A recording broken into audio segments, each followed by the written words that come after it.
Have you ever heard a man say something that felt simple, but struck a deep chord in you? Not a grand declaration of love, not a dramatic confession, just a phrase, casual, almost offhand, that made something stir in your chest, a soft alert in your intuition. What if those small sentences were actually the most revealing? Many women, especially after a history of disappointment, grow fluent in the language of caution. They've learned not to assume, not to project. They analyze tone, timing, even silences, because they've had to. Because many promises were made with grand words and broken with subtle withdrawals. And yet, it's precisely in the subtle that truth often hides. This video isn't about decoding a man's love through fantasy or wishful thinking. It's about emotional accuracy, the capacity to recognize signs of genuine emotional presence, not just charm. Because for the woman who has already loved, already lost, and already rebuilt herself from pieces, the question is no longer, will he love me? But, does his presence resonate with truth or with performance? When a man is truly falling, not just pursuing, not just performing, but feeling, something shifts in how he speaks. His language becomes less guarded, more spontaneous, more emotionally exposed, and this matters. Not because you need a man to feel whole, but because you deserve to engage with intimacy from a place of clarity, not confusion. Because too many women have been conditioned to feel grateful for crumbs, interpreting every vague sentence as a sign of affection, when in truth it was a hook of intermittent reinforcement. Now let's be clear, words are not everything. But in the realm of human behavior, words can reveal internal movement, unconscious shifts that the speaker may not even fully grasp yet. When observed through the lens of behavioral and psychoanalytic insight, these subtle statements become clues. They are not answers, but they are trails. And who better to walk with us through this emotional terrain than Freud himself, not the man of myth, but the interpreter of unconscious signals, the one who understood that behind the smallest gesture, the softest phrase, lies an entire world of meaning. So let us begin by listening closely, not for fairy tales, but for reality. Emotional, layered, sometimes messy, but real. Because a woman who truly listens, not just with her heart but with her understanding, can discern affection from projection, interest from intensity, and truth from seduction. And that kind of listening, that's power. Let's begin with the first phrase, the one that often slips out in a moment of disarmed honesty. I feel like I can be myself around you. When a man says this to you, I feel like I can be myself around you, it's tempting to hear it as a compliment, even a mild flirtation. But what he's expressing, often without realizing the full weight of it, is something much deeper than comfort. He's admitting that the armor he wears with the world begins to soften in your presence. In psychoanalytic terms, this is a small, unconscious surrender, a quiet drop in the defenses of the ego. Men, particularly those conditioned by environments of emotional restraint or high performance, often walk through life in carefully constructed roles. They've been taught, sometimes subtly, sometimes violently, that vulnerability equals weakness, that openness is a liability, that to be himself is to risk rejection. So when he speaks these words, what he's truly communicating is, I don't feel like I have to perform for you. And that, for a man learning how to navigate intimacy without losing his sense of masculinity, is profound. This is not about romantic flattery, it's about psychological safety. In behaviorist language, you become a reinforcing environment, one that does not punish his authenticity, one that doesn't ridicule his softness, his doubt, or his contradictions. You become the space where the behavior of being real is not only permitted but emotionally rewarding. He doesn't feel watched, he feels witnessed. That difference is subtle but essential. To be watched is to be judged, evaluated, measured against expectations. To be witnessed is to be accepted, to be seen in one's whole form without pressure to conform. When a man says he can be himself around you, he's unconsciously saying that his nervous system is learning to relax in your presence. His persona, the outer mask, loosens. The gap between his inner and outer self narrows, and in that narrowing lies the seed of intimacy. Freud might say this phrase indicates a temporary harmonizing of psychic forces. The id with its instinctive desires, the superego with its internalized rules, and the ego trying to balance them all, find a brief truce. In your presence, the inner conflict quiets. He doesn't have to edit himself. But here's where clarity is crucial, because many women, especially those with a history of emotional caretaking, may interpret this confession as a sign of love, or worse, as a sign of responsibility. You may begin to feel responsible for maintaining that emotional safety for him at the expense of your own. Don't. You are not his therapist. You are not his safe haven unless you are also safe to yourself. The truth is, when a man feels he can be himself around you, it is his growth to manage, his authenticity to sustain. You do not need to shrink yourself to keep him comfortable. Your power lies in allowing him to be real without abandoning your own emotional boundaries. Let us pause here and reflect. What kind of self is he showing you? One that moves toward emotional maturity, or one that offloads emotional chaos onto your steady presence? Freud would remind us, the unconscious always leaks. And sometimes, what leaks out is beautiful. Raw emotion, laughter, dreams, stories once hidden. But sometimes what leaks is unresolved, entitlement, fear of rejection, emotional dependence. Your task is to observe, not to interpret everything in his favor, nor to assume the worst, just to observe, and to feel the response in your own body. Because when a man is truly at ease with you, you'll notice you don't feel drained after spending time with him. You feel more like yourself too. That's the sign. Now let's move forward to the second phrase, one that may seem even smaller but carries unconscious weight. I was just thinking about you. At first glance, this phrase seems simple, almost trivial. I was just thinking about you. It could be a polite message, a fleeting text, a remark passed in the middle of a busy day. But from a psychological standpoint, this statement often reveals far more than the speaker realizes. Because thoughts, especially spontaneous ones, are not always conscious choices. They are products of conditioning, emotional salience, and unconscious preoccupation. When a man says he was thinking about you, he's not just giving you a polite update. He's confessing, subtly, that you've become part of his inner landscape, not as a passing idea, but as an emotional anchor. And emotional anchors matter. They tell us who holds meaning, who holds weight. They tell us which connections our psyche begins to organize itself around. A man who says this isn't necessarily trying to impress. He may not even realize what he's revealing. You're present inside him, even in your physical absence. In Freud's language, this is the unconscious surfacing. A small crack in the daily repression. A thought that slips through the filter and makes itself known. When he names it, I was just thinking about you. He is naming that you've crossed from the realm of stimulus to the realm of symbol. You are no longer just a person he sees, you're a presence he carries. But let's not idealize this too quickly, because the unconscious is complex, and not all forms of preoccupation are signs of love. Sometimes we think about people out of longing, but sometimes we think of them out of confusion or unresolved tension or even projection. So how do we know the difference? By what follows. When he says, I was just thinking about you, does he go deeper? Does he tell you what crossed his mind? Does he follow the thread? Does he connect it to a memory, a desire, a genuine question about your life? Or is it vague, floating, untethered? You see, in behaviorism, what matters is reinforcement. If the thought of you is tied to warmth, intimacy, safety, that thought will be repeated. It becomes a pleasurable association, strengthened by your shared interactions. But if the thought is more about possession, escape, or fantasy, it may exist without true emotional investment. Freud would point us to a key idea: repetition compulsion. Sometimes when people can't stop thinking about you, it's not affection. It's an unconscious drive to repeat an old emotional pattern.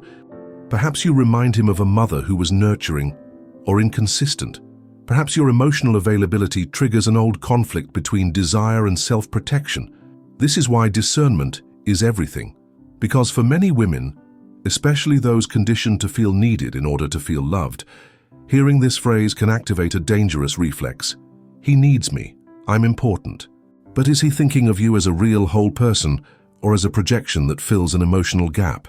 Freud would gently ask, does his preoccupation lead to deeper connection, or does it leave you hanging in ambiguity? And more importantly, when you hear that you've been on someone's mind, what does it awaken in yours? A woman who's done her inner work won't be intoxicated by the thought alone. She'll listen to the tone, the context, the follow-through. She'll observe not just what he says, but what he does with the feeling. Because true emotional interest is not just about spontaneous thoughts. It's about consistent investment. And yet, even so, there is something tender about this phrase. When spoken sincerely, it reveals a shift, that you are becoming a thread in his inner life, that your presence lingers even when you're not in the room. And for a man who struggles with emotional articulation, this may be one of the first signs that attachment is forming. It's subtle, it's unspectacular, but it's real. So notice it, not with fantasy, not with cynicism, but with quiet clarity.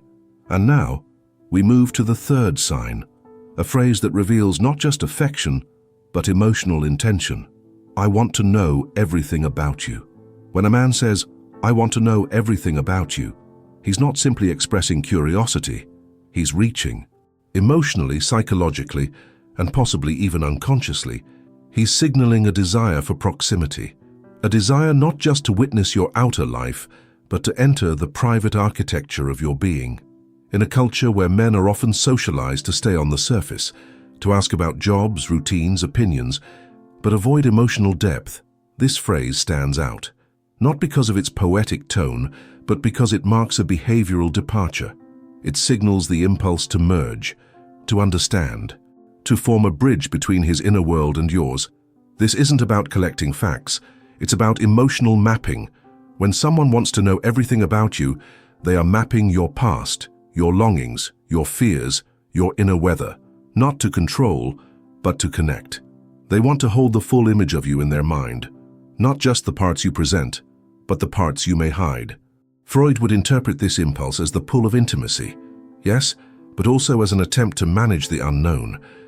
The unconscious mind resists ambiguity. It wants to know, to grasp, to define. And love, especially in its early stages, is flooded with uncertainty. Who is she really? What lives behind her eyes? What made her the way she is? This is not just romantic, it's existential. The man who speaks these words may be attempting to calm the inner tension between desire and uncertainty. He is stepping into the archetype of the seeker, not the one who wants to possess, but the one who wants to understand. But again, intention matters. Some men want to know everything about you because they romanticize pain. They turn your wounds into poetry, but disappear when your boundaries don't conform to their fantasy. They fetishize your depth, but abandon your emotional needs. They are not seeking you, they are seeking meaning for themselves through your story. Others want to know everything because they are emotionally enmeshed, unable to hold their own sense of self unless they're submerged in yours. This is not love, this is dependency, and it always leads to confusion, especially for women who've been taught to validate others by oversharing themselves. So how do you know the difference? Look for reciprocity. When he says he wants to know everything, is he also willing to reveal himself? Does he offer the same transparency he requests? Does he want to know your darkness, not just your light? A healthy form of this phrase feels like mutual unveiling, not interrogation, not fascination, not fantasy. In Jungian terms, this could be a moment of soul contact, the beginning of individuation within relationship. A space where two separate selves explore each other's essence, not to merge into one, but to relate in full consciousness. The man who says, I want to know everything about you from this place, is not trying to consume you. He is trying to meet you. And that is rare, because true intimacy is not fueled by hunger. It's guided by respect. It's the space where the self remains intact, even as it leans closer. So when you hear this phrase, pause. Notice how your body responds. Are you expanding into the invitation, or shrinking under the weight of expectation? Too many women raised to see love as proving themselves will interpret this phrase as a demand. Tell me everything, or I'll lose interest. But a woman who has reclaimed her selfhood will hear it differently. She will decide what to share, how much, and when. She will know that her mystery is not manipulation, it is sacred pacing. Freud would remind us, all human love involves projection. We are all drawn to what reflects parts of ourselves back to us. But the difference between infatuation and intimacy is this. Intimacy allows the real person to replace the imagined one.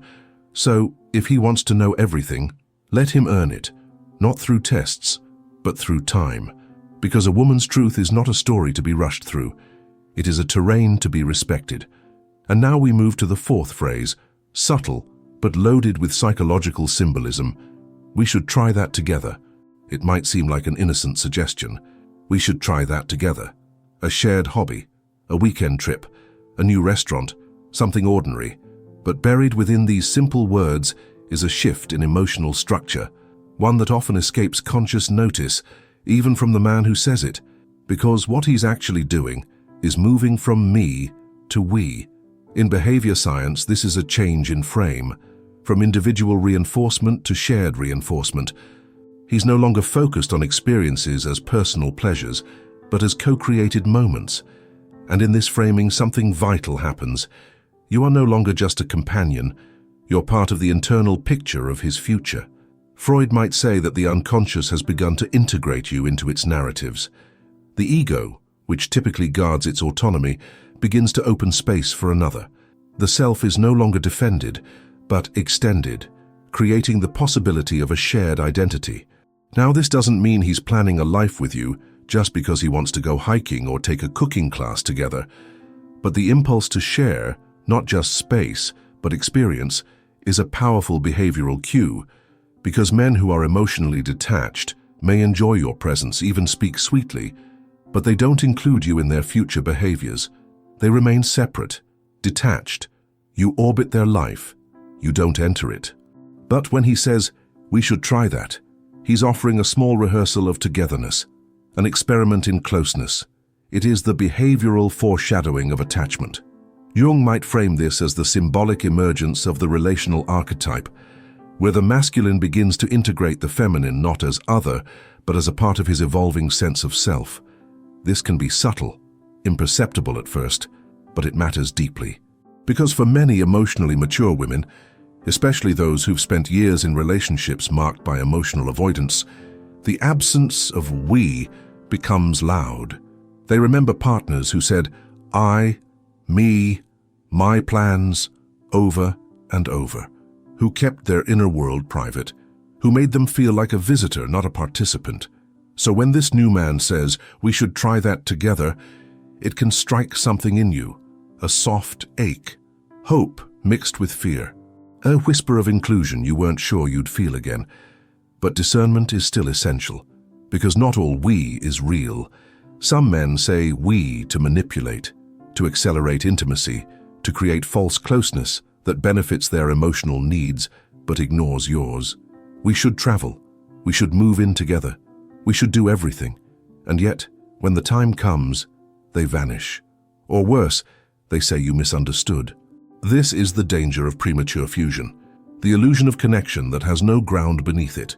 So how do you distinguish sincere shared vision from seductive suggestion? Look for consistency. Does the we become action? Does he follow through with shared effort, or is he just using language to elicit emotional response? Does he invite you into real-life experiences or just daydreams? And equally important, how do you feel when you hear it? A woman who has come home to herself won't be swept up in vague promises. She listens for the echo of truth behind the words. She asks, does this suggestion reflect mutual joy or emotional pressure? Is this a space I want to step into, or one I feel I must perform inside of? When it is real, we is not controlling. It is collaborative. It allows both people to remain whole and still choose closeness. Freud would suggest that the impulse to include you reflects a sublimation, the redirection of personal desires into shared meaning. He is no longer pursuing only individual gratification. He is pursuing co-experience, and in that shift something powerful begins, but only if it remains grounded. Because a woman of depth doesn't want a fantasy partner, she wants presence, action, stability within spontaneity.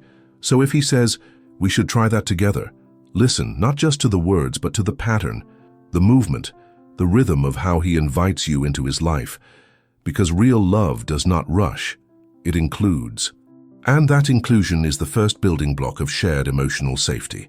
Now, we arrive at the fifth phrase, one that reveals not just affection or intention, but uniqueness. I've never felt this way before. There's a particular silence that follows this phrase. I've never felt this way before. It doesn't always come with a dramatic pause or a romantic backdrop. Sometimes it slips out quietly, maybe even awkwardly. But when a man says these words, something profound is being exposed. An internal shift that he can no longer conceal or explain with logic. It's not just a compliment. It's a rupture in emotional familiarity. You see, human beings are creatures of pattern. We form emotional templates based on early experiences, repeated relationships, and conditioned expectations. Most of us, whether we admit it or not, repeat emotional loops because they feel known, even when they don't feel good. So when a man utters, "I've never felt this way before," he's admitting that something about you or this connection is interrupting his usual script.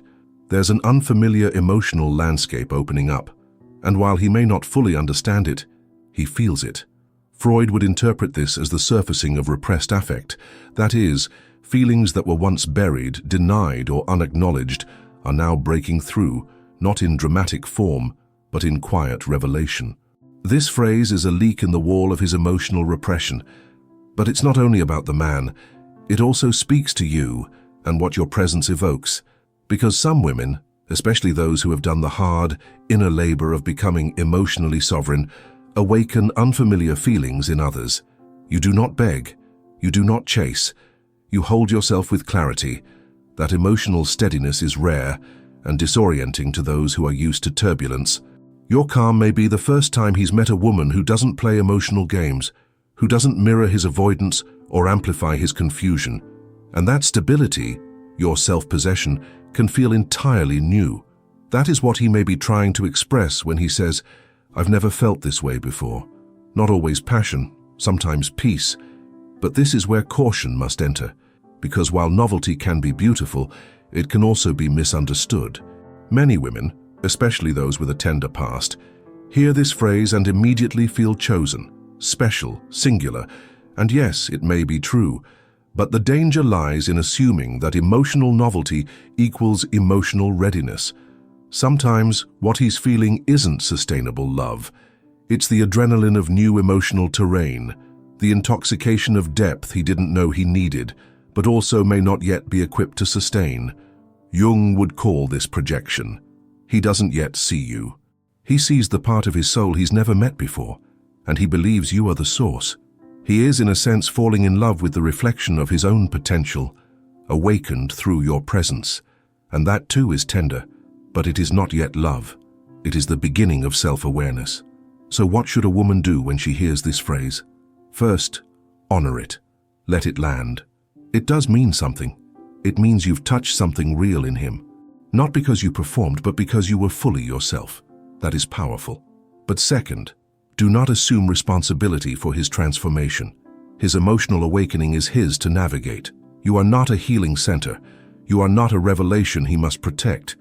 You are a human being, and your emotional world deserves the same clarity and presence he's beginning to experience within himself. Ask yourself, if he's never felt this way before, is he ready to sustain it? Is he prepared to meet this depth, not just in moments, but in practice? Because emotional novelty is only the first step. Love requires repetition, reinforcement, choice. Freud would gently remind us, insight without structure collapses. The feeling is not enough. What matters is what he does after the feeling. Does he build something with it? Or does he retreat afraid of its unfamiliar power? A woman rooted in self-respect will not rush to comfort him.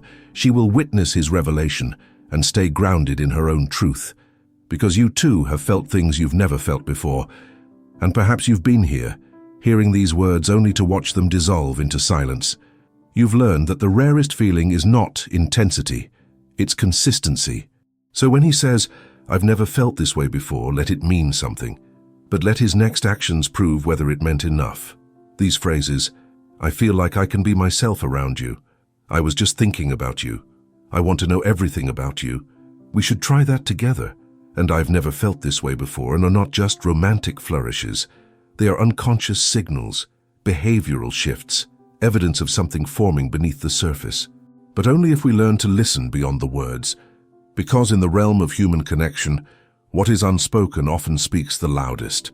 A man may not know how to articulate what's changing inside him, but if you observe closely, if you stay grounded, curious, and inwardly anchored, you'll sense what is real and what is merely habit disguised as intimacy. Freud would tell us, language is the gateway to the unconscious, but it is through patterns, consistency, and emotional responsibility that love reveals itself.